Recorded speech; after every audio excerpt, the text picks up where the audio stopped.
Bien, ahora sí.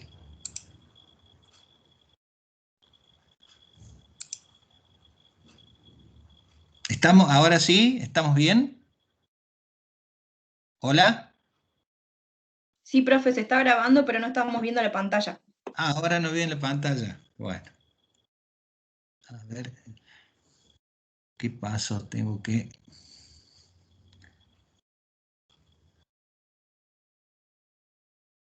Bueno, vamos a hacer de vuelta. Posiblemente se salió lo de compartir.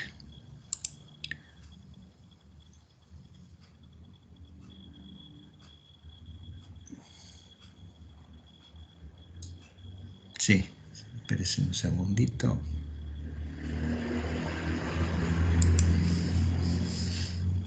Vamos a ver.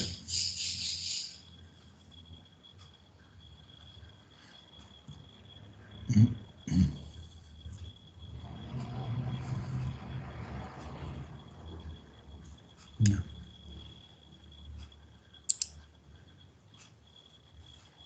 espérense un segundo.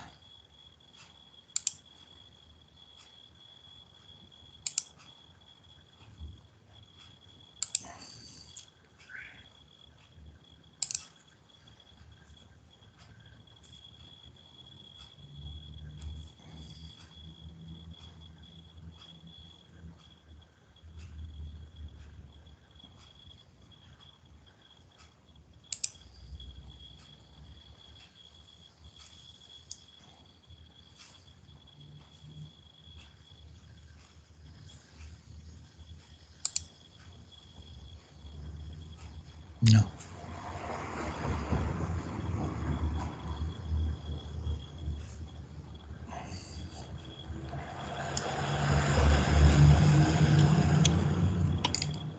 Espérense un segundo que no puedo. No encuentro el archivo ahora.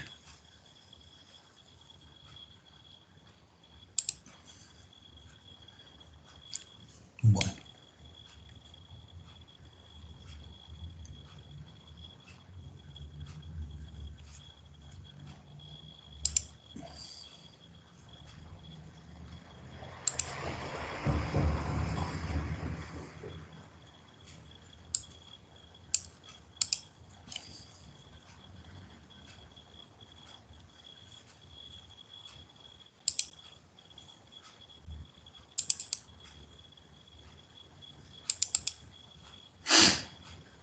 a ver si puedo encontrarlo ahora.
Profe, ahí sí se ve la pantalla. ¿Ya la ven ahora del marco conceptual? No, No, vemos. vemos su pantalla. Ah, bien. O sea que ahora me está faltando el compartir. Tengo que compartirle el Profe, ¿puede abrir el archivo de usted en su pantalla? A ver si A ver lo si lo puedo abrir vemos. acá. Si lo abro. A ver. ¿Lo están viendo?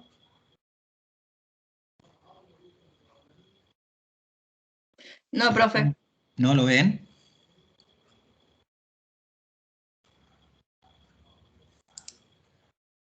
Porque ahora sí lo abrí yo acá. Pero ustedes no lo ven porque no lo tienen compartido, me parece. Profe, creo que usted puso compartir ventana y debería poner Ah, compartir escritorio. a ver. Vamos a ver si puedo. Usted sabe que no veo ahora acá. Claro, ahí estoy ejerciendo la opción. Ahora sí me parece que está ahora. A ver.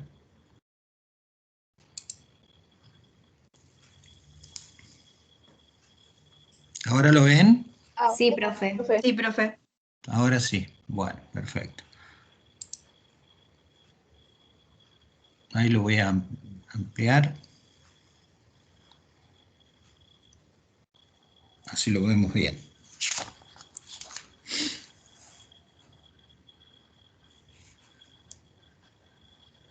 Bien. Entonces vamos a ver entonces esta unidad 2, que es el marco conceptual. Vamos a ir viendo qué es lo que vamos a ver en esta unidad. Vamos a ver un concepto de marco conceptual, vamos a ver los elementos del marco conceptual.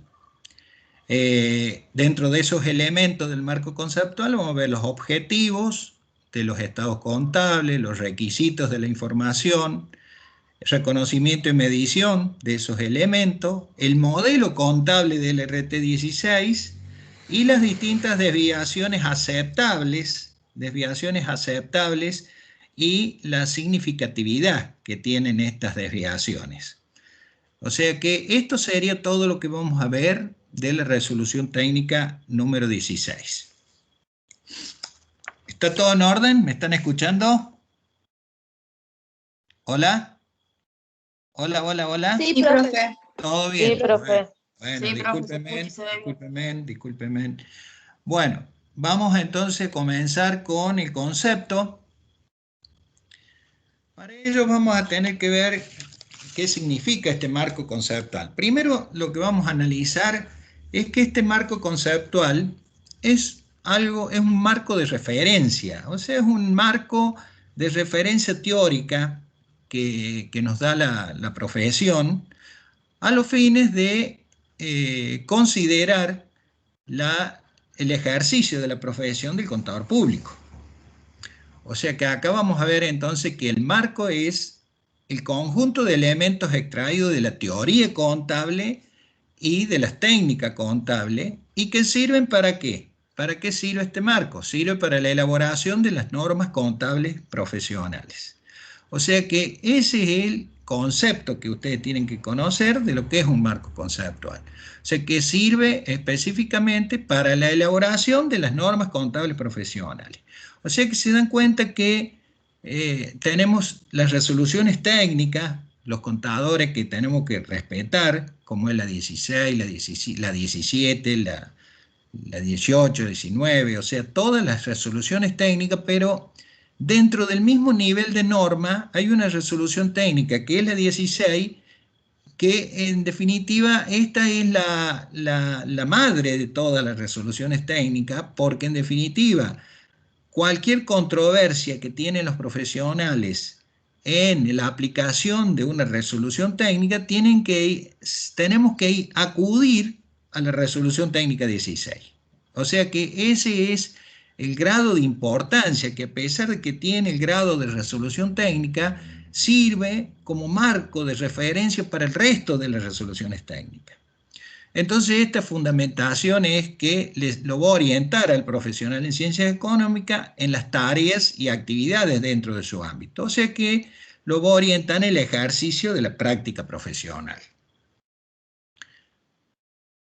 Ahora bien, también tenemos por otro lado los elementos que configuran el marco conceptual. O sea que la resolución técnica ha armado un marco conceptual y dentro de ello ha fijado los objetivos básicos, un conjunto de categorías amplias de información, un conjunto de requisitos de la información contable, un conjunto de conceptos básicos, o sea, un conjunto de normas, un conjunto de interpretaciones y un conjunto de prácticas, un medio para alcanzar los objetivos básicos. O sea que eso es lo que en definitiva trata toda esta resolución técnica como elementos que configuran el marco conceptual. Después tenemos que ver cuáles son los objetivos. Esto es lo más importante que tiene esta parte del marco conceptual. O sea, ¿cuál es el objetivo de los estados contables? O sea que el marco conceptual nos define para qué digamos, los profesionales realizamos lo que se llaman los estados contables. ¿Cuáles son los objetivos de esos estados contables? Uno siempre piensa de que en definitiva lo hace a los fines de la toma de decisión del empresario, que le va a servir, porque esos estados contables le van a servir para la toma de decisiones. Pero vamos a ver que también tiene otros objetivos. Así vemos que podemos decir que el objetivo de los estados contables es proveer de información sobre el patrimonio del ente emisor, que somos nosotros, a una fecha y su evolución económica y financiera en el periodo que abarcan para facilitar la toma de decisiones económicas. O sea que en definitiva el objetivo es proveer información sobre el patrimonio de un ente a una fecha determinada, lógicamente, y lo que vamos a proveer información sobre evolución económica y financiera. Ahora bien, esa información, según el marco conceptual, ¿a quién va dirigida? Va dirigida a usuarios, o sea que en definitiva los usuarios son los que van a tener que tomar esa información. Entonces esos usuarios los tenemos definidos de que tenemos los usuarios que se llaman usuarios tipo y otros usuarios. El usuario tipo son los inversores. La resolución técnica 16 nos dice que los usuarios tipo son los inversores y acreedores tanto actuales como potenciales. O sea que, fíjense que aquí no habla de objetivos de esa información más para uso interno, sino que lo hacen específicamente ¿para quién? Para uso externo, o sea, usuarios externos, que son particularmente los inversores y los acreedores que van a querer saber y conocer a ciencia cierta de cómo está la empresa económica y financieramente. Esto es más de todo porque es la óptica que se tiene en Estados Unidos, donde específicamente la amplia mayoría de las empresas trabajan, realizan la información particularmente para este tipo de usuarios, que son los que van a invertir en esa empresa. Invertir en esa empresa significa que van a comprar acciones o van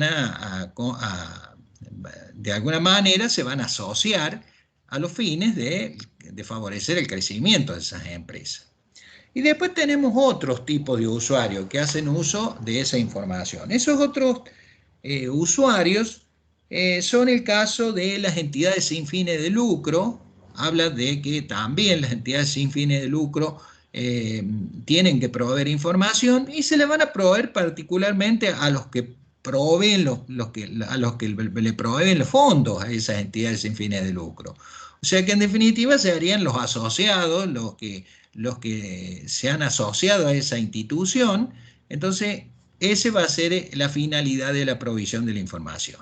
Y también ¿para quién? Para los entes gubernamentales, donde ahí tenemos los cuerpos legislativos de fiscalización y dentro de los organismos de fiscalización tenemos la AFIP, el caso de Argentina. O sea que esos estados contables también van direccionados a que la AFIP tenga acceso a conocer la evolución económica y financiera de una empresa. Ahora esa información que decimos, proveer información sobre el patrimonio, ¿eso se debe referir a qué? Se debe referir a que las empresas deben informar su situación patrimonial a una fecha de los estados contables que nosotros conocemos como la fecha de cierre de ejercicio.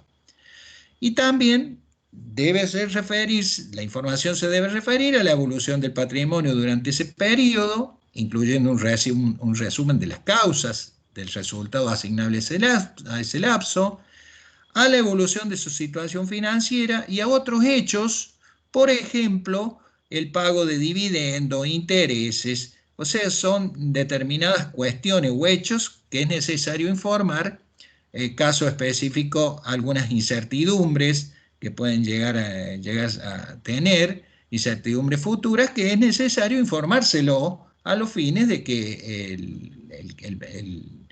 el demandante, el usuario de la información, tenga acceso a esa información que tiene que suministrar la empresa.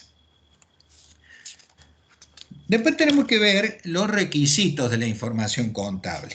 O sea, estamos viendo que acá el marco conceptual está legislando específicamente en cuanto a los elementos, que ya vimos cuáles eran los elementos, que son los estados contables, la información, a quién iba destinada esa información, y ahora vemos que esa información contable tiene que tener una palabra que dice atributos, o sea que atributos que sería la calidad que debe tener esa información de los estados contables, o sea, la calidad que debe reunir para ser útil verdaderamente a los usuarios. Y ahí vemos cuáles son los atributos, o sea, los definen muy específicamente esos atributos, que en definitiva son cualidades, o sea, una cualidad que tiene que tener la información. Y así vemos que tiene que ser información pertinente, o sea, tiene que responder a la pertinencia o a la atingencia, que sería que tiene que ser información correspondida, o sea, información que sea de la empresa y que sea apta totalmente, o sea, que tiene que tener calidad esa información, o sea, que tiene que ser apta.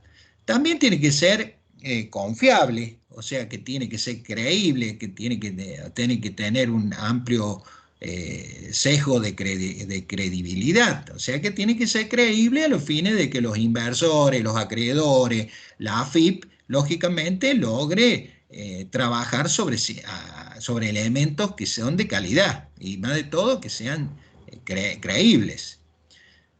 Otro de los atributos es que esa información tiene que, digamos que debe cumplir con el atributo de aproximación a la realidad. O sea que la aproximación a la realidad significa que debe cumplir con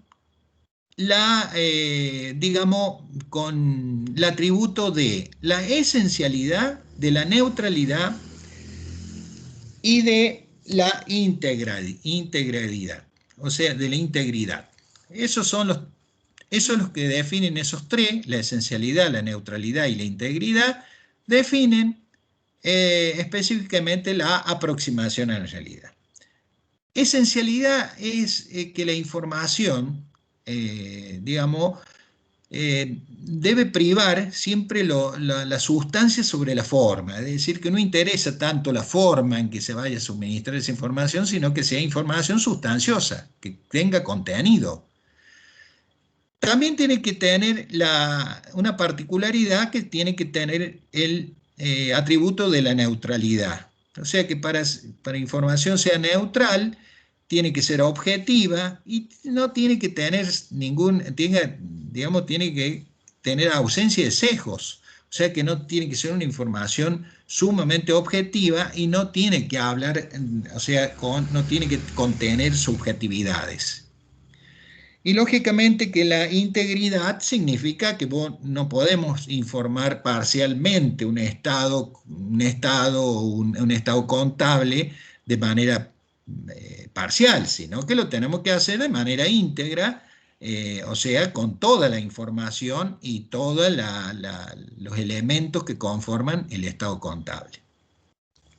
Después el otro atributo es la verificabilidad. O sea que esa información tiene que tener el atributo de ser comprobable. O sea que nosotros cuando hacemos los estados contables tenemos que tener los comprobantes respectivos a los fines de que cuando nos soliciten alguna comprobación a los fines de su verificabilidad, nosotros lo podamos hacer. O sea que eso es información de calidad, cuando se puede verificar y lógicamente le damos respuesta a esa verificación.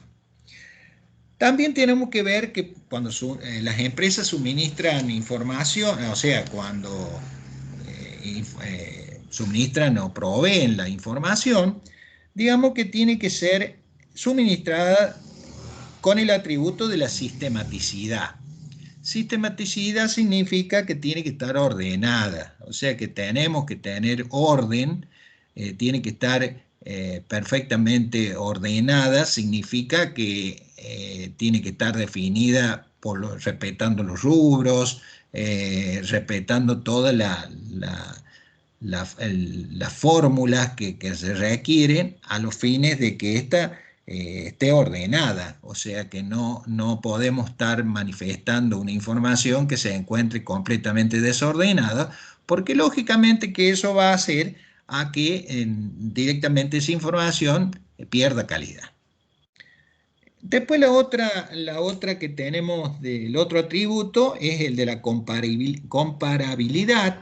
Esta comparabilidad es un atributo, una cualidad que se refiere a que la información le debe servir tanto, puede ser que tiene que ser comparable, tanto dentro del mismo ente, hacer comparable varios ejercicios, o que sea comparable esa información con información de otros entes. Supongamos, nosotros tenemos que brindar información o estados, imaginémonos un estado de situación patrimonial, que sea comparable dentro del mismo ente con ejercicios anteriores a los fines de ver, de considerar alguna toma de decisión o ver dónde se pueden hacer algunas desviaciones, considerar algunas desviaciones y tomar medidas, o también puede llegar a ser de que la hagamos comparable con información o estados contables de otros entes. Y lógicamente la comprensibilidad o la claridad que tiene que tener esa información, porque de nada sirve proveer información cuando no está clara esta información y nadie, digamos que en definitiva el inversor o el acreedor o la AFIP, supongamos que es la que nos requirió la información, digamos que no está clara esa información, lógicamente que esa falta de claridad lleva a que pierda calidad esa información. Entonces este es un requisito primordial de que la información tiene que ser también clara. Después tenemos que ver que tenemos determinadas consideraciones sobre las restricciones que pueden condicionar las cualidades enunciadas anteriormente. O sea que podemos llegar a tener restricciones. ¿Por qué? Y porque supongamos oportunidad. Oportunidad es algo muy importante porque la información contable que queremos proveer a nuestros usuarios tiene que ser oportuna. ¿Por qué? Porque un inversor que está supongamos un ejemplo, un inversor de otro país que quiere venir a invertir en nuestra empresa, lógicamente que nos va a requerir información de nuestra empresa, información donde lógicamente le tenemos que manifestar los estados contables, y lógicamente que todo esto requiere algo que es muy importante, que la información tiene que estar suministrada de manera oportuna. O sea, no podemos nosotros a un inversor o a un requerimiento que nos hayan hecho de la AFIP, donde nos piden el estado contable, nosotros se lo llevemos de acá un año. O sea que nosotros tenemos que ser oportunos para que tenga calidad esa información y pueda cumplirse con los requerimientos. O sea que ese grado de oportunidad es muy importante, particularmente cuando hay un inversor de por medio que está mirando a nuestra empresa y lógicamente la información se la tenemos que suministrar lo más rápido posible a los fines de que tome la decisión de manera inmediata. También tiene que haber una restricción que es muy importante, es el equilibrio entre el costo y el beneficio que nos provoca proveer la información contable.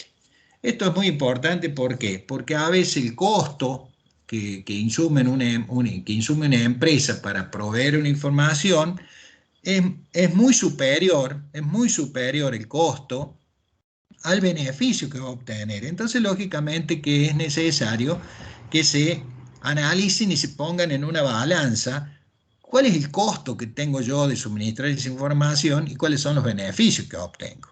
Entonces, esto es una restricción más. Y la otra restricción, lógicamente, es la impracticabilidad, que esto significa que es una restricción de la cualidad porque nosotros tenemos que, esa información tiene que ser información que sea practicable, o sea que bajo ningún punto de vista podemos suministrar una información que no tiene nada que ver y que es impracticable. O sea que estos son los requisitos de la información contable.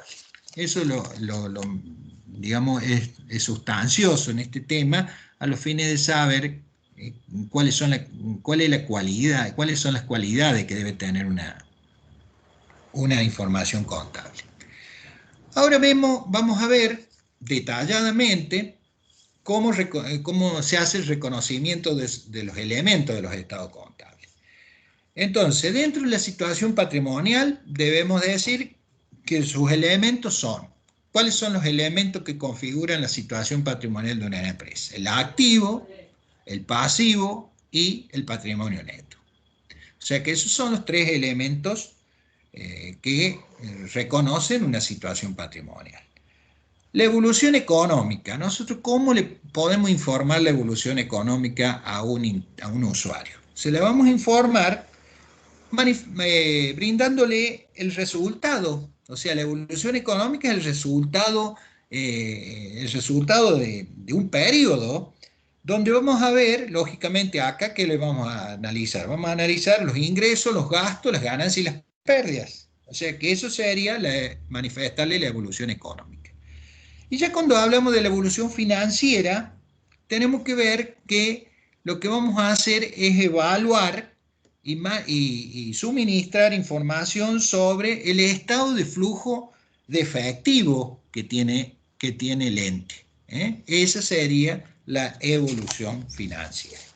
O sea que acá vemos los elementos de estos estados contables y vamos a ir viendo con detalle cada uno de ellos. Vamos a entrar en la situación patrimonial y para ello vamos a ver qué dice la resolución técnica 16 con respecto a un activo. O sea que esto es muy importante porque fíjese en que la resolución técnica 16 no define lo que es un activo, no lo define, sino que dice que un ente tiene un activo cuando debido a un hecho ya ocurrido, controla los beneficios económicos que produce un bien.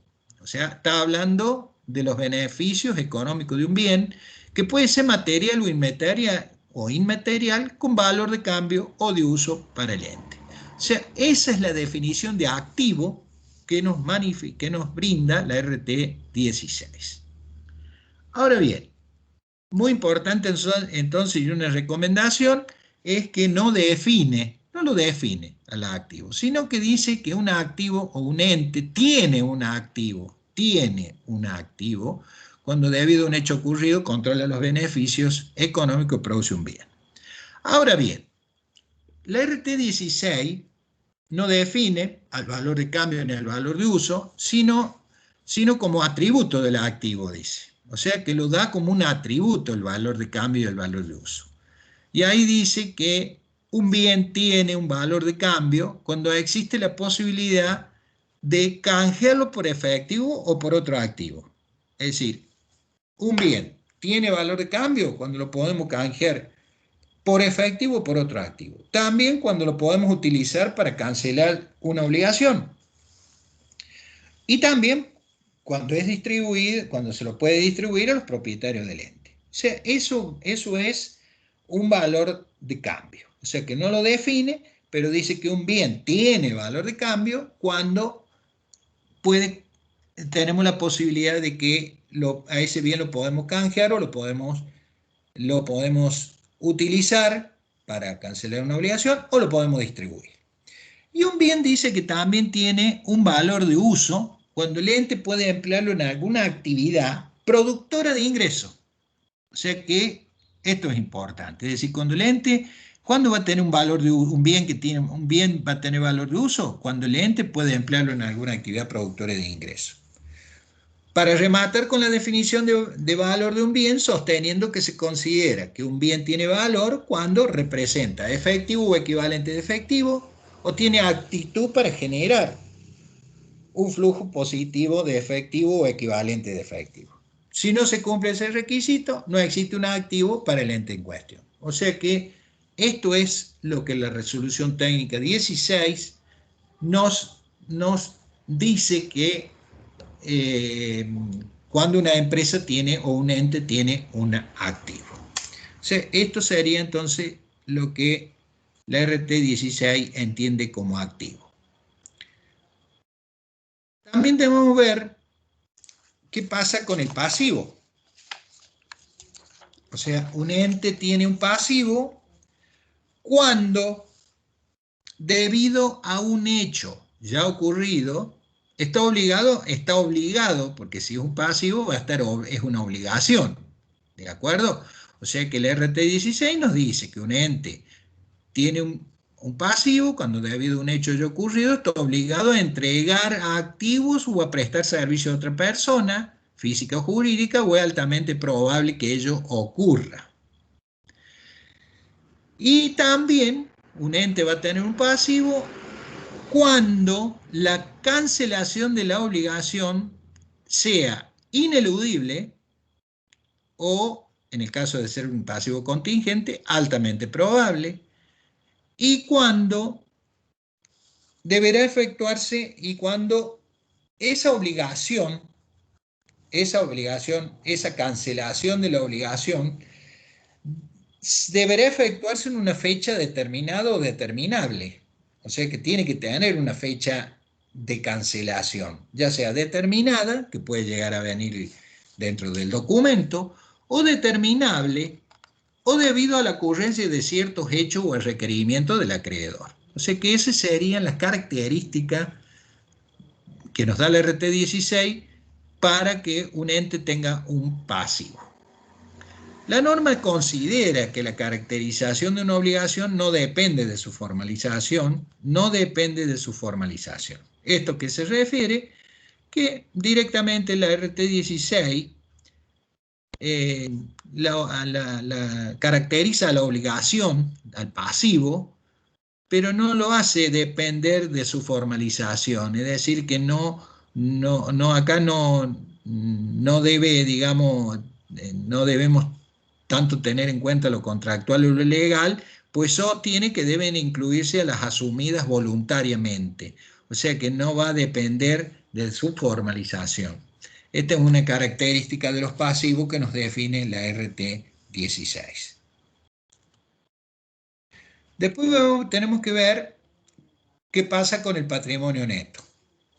O sea, también acá tenemos que ver que dentro del patrimonio neto tampoco brinda una definición. O sea que la RT16 no define cuestiones tanto de activo, pasivo, patrimonio neto, sino que indica cuestiones como dice en el activo, un ente tiene un activo, un ente tiene un pasivo, y acá no brinda una definición de patrimonio neto, sino que indica sus componentes, los cuales tampoco define, sino que se limita a indicar cuando se está en presencia de esos elementos que integran el patrimonio neto. La cuantía del mismo varía como consecuencia de ¿qué? La cuantía del mismo va a depender de las transacciones con los propietarios o sus equivalentes, que incluyen los aportes y los retiros que ellos efectúan en su carácter de tales.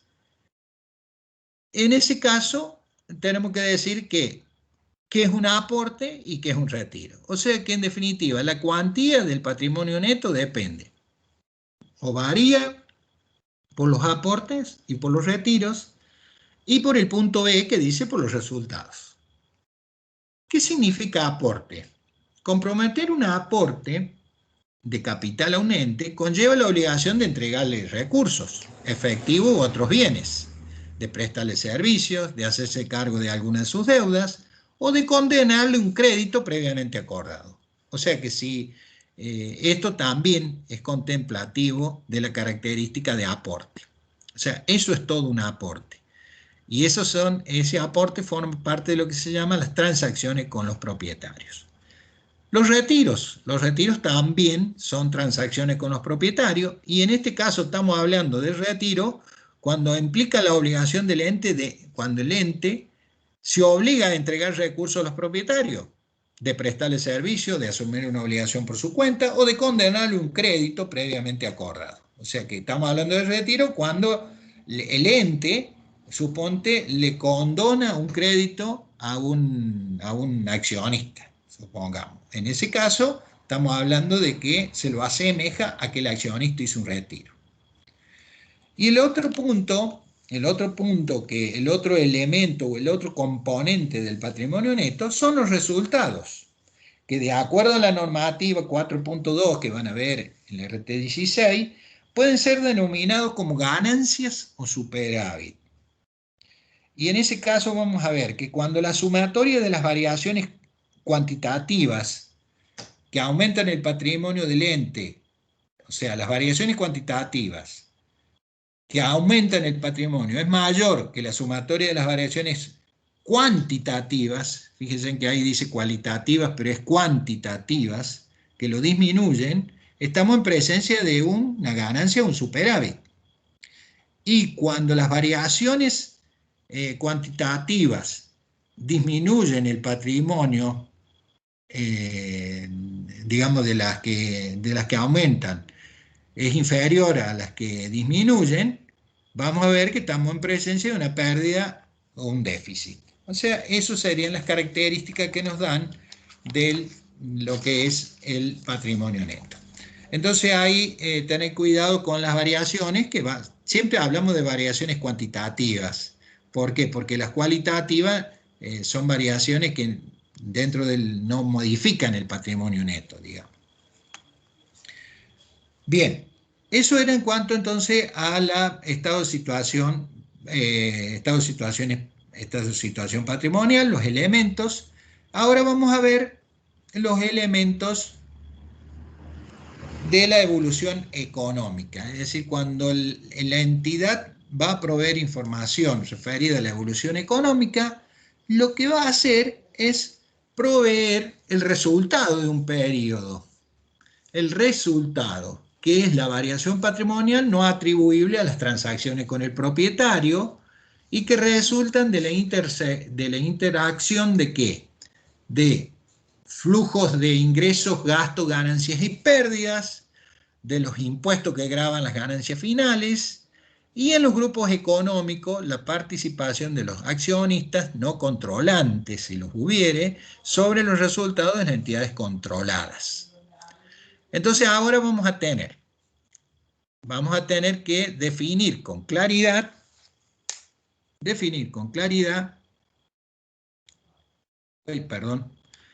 vamos a definir con claridad cuándo estamos en presencia de un ingreso. ¿O qué son los ingresos? Los ingresos tenemos que decir que son los aumentos del patrimonio neto provenientes de las operaciones de la explotación principal del ente. O sea, tenemos ingresos cuando hay un aumento del patrimonio neto que proviene de operaciones por la explotación principal del ente. O sea que acá tenemos que ver que a eso se le llama ganancia. Ingreso. Aumento del patrimonio neto proveniente de operaciones de explotación de la actividad principal del ente. Después tenemos los gastos. ¿Los gastos qué son? Los gastos son disminuciones del patrimonio neto que están vinculados con ingresos. O sea que estas son definiciones que tenemos que tener muy claras. Es decir, qué es un ingreso, qué es un gasto, qué es una ganancia y una pérdida. Entonces, un gasto son disminuciones del patrimonio neto vinculados con ingresos. Los ingresos tienen siempre asociados gastos y las ganancias, por lo general, no. O sea que ahí nos da una distinción que los ingresos siempre tienen asociados gastos, mientras que las ganancias, por lo general, no tienen asociado un gasto. Después tenemos ganancias y pérdidas. ¿Cuándo un ente tiene ganancias y pérdidas. O sea que las ganancias y pérdidas son aumentos y disminuciones del patrimonio neto provenientes de la actividad secundaria del ente. O sea, los aumentos del patrimonio neto provenientes de la actividad principal se llaman ingresos, mientras que los aumentos y disminuciones del patrimonio neto provenientes de la actividad secundaria de un ente se llaman ganancias o pérdidas. Esas son distinciones que cuando vamos a hacer una provisión de la evolución económica de una empresa son conceptos que hay que tenerlos muy en claro, porque cuando vamos a informar ingresos tenemos que ver que sean de la actividad principal. Cuando tengamos que informar los gastos, tenemos que ver que esos gastos estén vinculados a ingresos. Y cuando tengamos que informar las ganancias y pérdidas, tenemos que ver que estos son aumentos y disminuciones del patrimonio neto referido a una actividad secundaria. Eso es la evolución económica. Después tenemos la evolución financiera. O sea, ¿qué consideramos como evolución financiera? La evolución financiera del ente se evalúa a partir del estado de flujo de efectivo o de equivalente de efectivo, que son inversiones de alta liquidez fácilmente convertibles en efectivo y sujeta a riesgos insignificantes de cambios de valor. O sea que eso es la evolución financiera. La evolución financiera entonces evalúa a partir del estado de flujo de efectivo, que son inversiones de alta liquidez fácilmente convertibles en efectivo y sujetas a riesgo insignificante. O sea que vamos a tener una fórmula en la cual el efectivo más el equivalente de efectivo va a ser igual al pasivo más el patrimonio neto menos los activos restantes. O sea que esto es una fórmula que lógicamente por un pasaje de término vamos a tener, o sea, ¿qué vamos a tener acá? Acá vamos a tener que el activo es igual al pasivo más el patrimonio neto. O sea que si vamos desmembrando el efectivo y el equivalente en efectivo del activo, ahí vamos a ver que la fórmula, cómo se logran relacionar de igual manera. Después tenemos que ver orígenes de fondo y aplicaciones de fondo. Vamos a tener que hay orígenes, toda causa de aumento del efectivo y sus equivalentes. Toda causa de aumento del efectivo y su equivalente se llaman origen de fondo. Toda causa de aumento del efectivo y sus equivalentes. Y hay aplicaciones, toda causa de disminución del efectivo y sus equivalentes. Eso sería definir a qué se llama origen y a qué se llama aplicación de fondo. Nosotros tenemos que conocer que dentro de cómo funciona esta fórmula. Cuando los orígenes que son los aumentos de efectivo y sus equivalentes superan o son mayores a las aplicaciones, ¿qué resultado vamos a tener? Vamos a tener un aumento del efectivo, porque lógicamente el origen de los fondos, que serán la causa del aumento, son superiores a las aplicaciones. Caso contrario, si los orígenes de fondos son menores a las aplicaciones que hicimos, lógicamente vamos a tener una disminución del efectivo y su equivalente. O sea que estos son lo que nosotros conocemos como recién veníamos viendo, con esto vamos a terminar esta parte, que son los elementos de los estados contables, que vimos: la situación patrimonial, el activo, el pasivo, el patrimonio neto; la evolución económica, donde vimos el resultado, ingresos, gastos, ganancias y pérdidas; y ahora vimos la evolución financiera, que se evalúa a partir de los orígenes y las aplicaciones, y que es lo que se evalúa, que ese estado se llama estado de flujo de efectivo o equivalente en efectivo. La RT 16 también nos define un modelo contable. No, ustedes ya saben a esta altura, ya Maxi les ha dado lo que son los modelos contables, y ahí vemos que la configuración de un modelo contable está por la definición de su unidad de medida y por los criterios de medición y lógicamente por el capital a mantener. El modelo contable que la resolución técnica número 16 nos da como referencia, habla de una unidad de medida que va a estar representada por la bimonetariedad. O sea, que la unidad de medida es bimonetaria. O sea que la RT16 nos dice que la unidad de medida es bimonetaria, en la cual, en un contexto de estabilidad, o sea, sin inflación ni deflación, en un contexto de estabilidad, la unidad de medida es la moneda nominal. Moneda nominal, que esta moneda nominal se la asimila a una moneda heterogénea, o sea que responde a distintos momentos del tiempo. O sea que esa es la característica de la heterogeneidad o de la moneda nominal.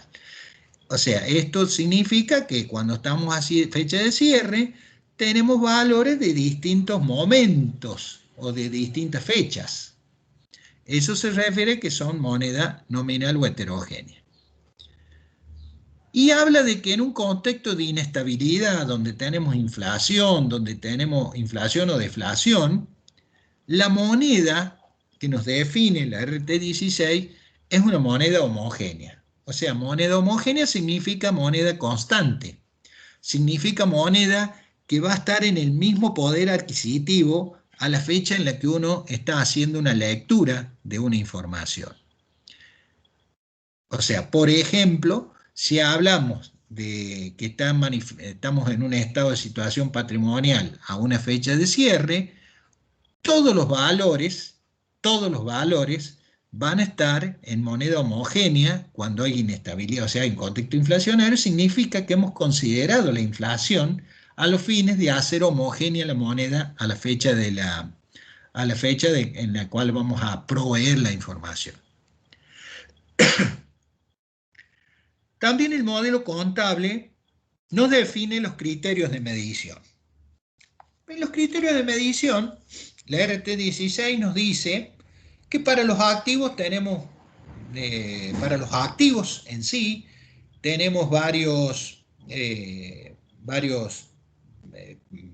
parámetros para medir los activos, y también nos da los pasivos, cómo los podemos medir. Dentro de los activos nos dice la RT16 que podemos medir los activos por costo histórico, los podemos medir con costo de reposición, lo podemos medir como valor neto de realización, a los activos también los podemos medir como el valor descontado de los flujos de fondos a percibir, o sea, por el valor actual, y también los podemos medir por el porcentaje de participación sobre las mediciones contables de bienes o del patrimonio. O sea, los activos nos dan el RT16 nos da esas formas o esos parámetros para poder medir los activos. Y a la vez los pasivos nos dice que podemos medirlo a su importe original, los podemos medir por costo de cancelación, los podemos medir por el valor descontado del flujo de fondo a desembolsar, o sea que fíjense en que los tenemos uno al lado del otro, donde el activo, el valor descontado de los fondos a percibir, que ahí ya tienen que imaginarse que estamos hablando que estamos midiendo un crédito, en la cual el activo lo tenemos que hacer por su valor actual y el pasivo por el valor descontado de los flujos de fondo a desembolsar, porque estamos hablando de un pasivo que también es el valor actual. Y también lo podemos medir al pasivo por el porcentaje de participación sobre las mediciones contables de pasivos en el activo, en la medición contable de bienes o del patrimonio. O sea que esto sería los criterios de medición que nos define la RT16. El segundo párrafo de la norma establece que el uso de tales criterios de medición que en tales criterios de medición debemos tener en cuenta los atributos de la información y tener en cuenta el destino más probable de los activos y la intención y la posibilidad de cancelación inmediata de los pasivos. O sea que esto es un atributo que debemos tener en cuenta, en la cual debemos tener en cuenta dentro de los atributos de la información el destino más probable que le vamos a dar a los activos y la intención y posibilidad de cancelarlos de manera inmediata de los pasivos. O sea que esos serían un poco los atributos cuando vamos a aplicar los criterios de medición de acuerdo a ese listado.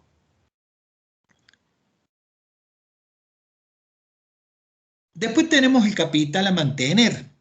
El capital a mantener, tenemos que conocer que el capital a mantener, como ya hemos dicho, el marco conceptual argentino excluye la posibilidad del uso del capital a mantener, físico. Ustedes ya saben que existen dos capital a mantener, un capital a mantener físico y un capital a mantener financiero. Bueno, la resolución técnica número 16, el marco conceptual argentino, excluye la posibilidad del uso del capital a mantener físico, para optar con exclusión por el capital a mantener financiero, que ustedes ya saben que ese capital a mantener financiero representa el mantenimiento de todo lo invertido por los propietarios en moneda. O sea que son el mantenimiento del aporte inicial que hicieron los propietarios del ente. Entonces, a tener en cuenta que la resolución técnica número 16, dentro del capital a mantener, dentro del modelo contable, el capital a mantener que toma es el capital a mantener financiero. El capital a mantener físico que ustedes conocen y que han visto, este capital a mantener físico lo dejamos en los modelos contables, como modelos contables teóricos, en la cual sí es necesario tener su conocimiento, pero acá vemos que la resolución técnica o la normativa vigente habla de un capital a mantener financiero. Bien, por último, la resolución técnica número 16 nos habla de las desviaciones,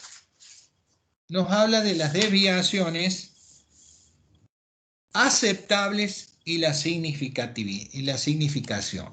O sea que acá la RT16 plantea una cuestión de aceptar desviaciones que pueda haber cuando proveemos información en términos de significatividad.